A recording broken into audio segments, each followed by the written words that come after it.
Hi, guys. I wanted to update you on a few things. I am on trial. My first day of trial was September 15th. It was an all day affair. The city prosecutor and the Vail School District are trying very hard to make an example out of me. They're treating this like a major criminal trial, and yet it's not. They had to admit on this first day that the portrayal by the media was utter rubbish. I didn't threaten to arrest anyone, much less attempt it. They even admitted that I didn't take a threatening step toward anyone or use threatening language or yell or anything like that. So that whole thing's fallen apart, which I'm glad to say because I've spent the last year under some enduring some false narratives. And I want to thank those who stood beside me. I wasn't able to release the full video of the event, which we have, due to the pending trial. But thank you to those of you who supported me. And those who didn't, I want to be forgiving, but some of you should be ashamed before believing the media. My next day of trial, where I'll finally get to give my defense, is going to be October 26th at 9 a.m. at the Tucson City Courts. I had a long conversation with my wife.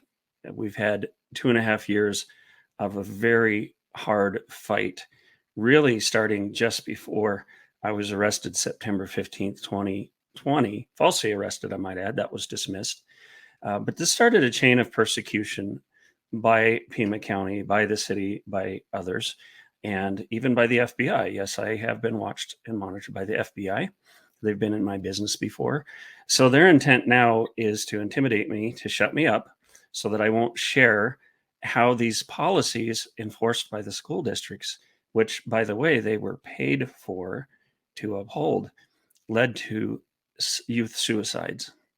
Not one child in our county died of COVID, but about 6, I believe, kids committed suicide. I'm looking up that number right now.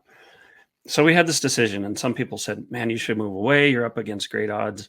They have more power and resources than you do. Fortunately, I have a good lawyer.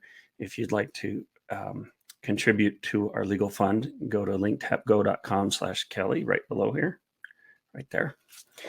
But I'm going to give you a little video that I put together because we decided, no, we're not going to run.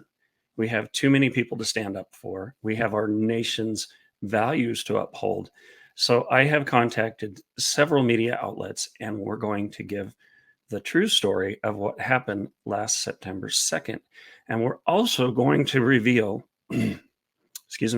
we're also going to reveal what's actually happened, how parents came forward with grave concerns about the mental health of their children due to these COVID policies and the lockdowns and the forced masking and all the rest.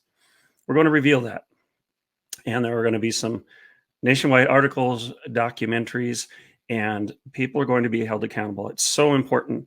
I know everybody's tired, but we've got to keep fighting, because if we let these people get away with what they did, they'll do it again.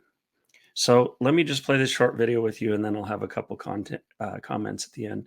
This is Joshua Philipp from Crossroads. He's become a friend, and he's working on sharing some of this story. Call with a parent out in Arizona who's being targeted right now. He was telling me that basically, he's being targeted by the FBI over, of course, this whole school boards thing. And he was saying that, they've had some serious stuff. The stuff parents are dealing with is insane.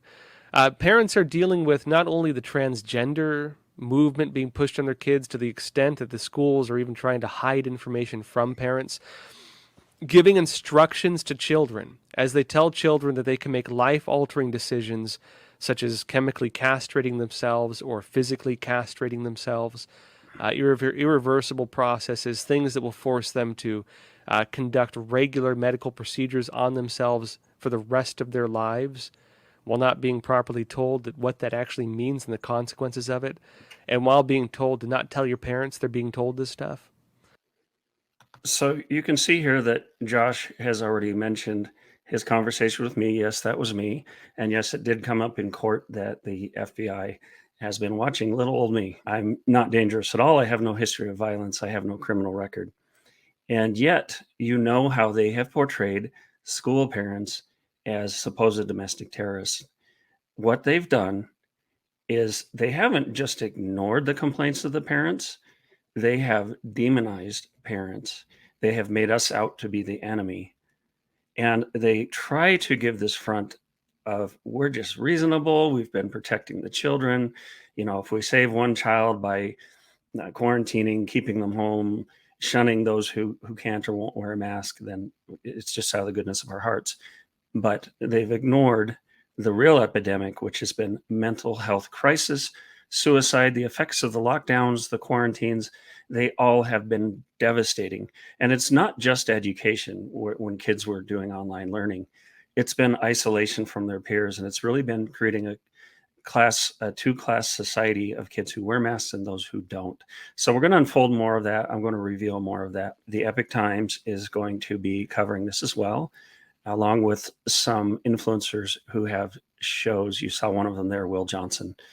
There are going to be several others. And I'm talking Monday with a writer from the Epoch Times. If you've seen stories about this transgender girl who came out and talked about how horrible her experiences were, if you've seen some of the articles in the Epoch Times specifically about schools and kids, that's the writer that I'm going to be talking to, and we're very excited to cover this.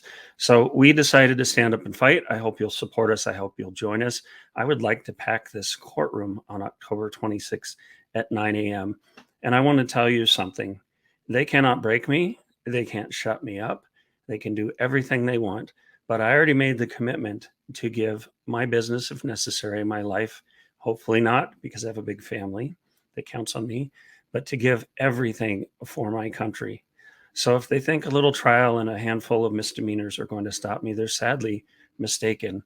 And what they fail to realize is that Americans like us, the more you persecute us, the harder we fight. And I don't mean physically. I don't mean violent. I'm not a violent man. What I mean is we will keep moving forward. We will stand up to bullies and tyranny, and we will reveal the truth, and all will come out. We're already seeing studies and mainstream studies about these devastating effects of the lockdowns. And I'm going to be sharing some information on that soon. So in the meantime, I just want to say, keep watching, tune in, share this video, and share the videos to come.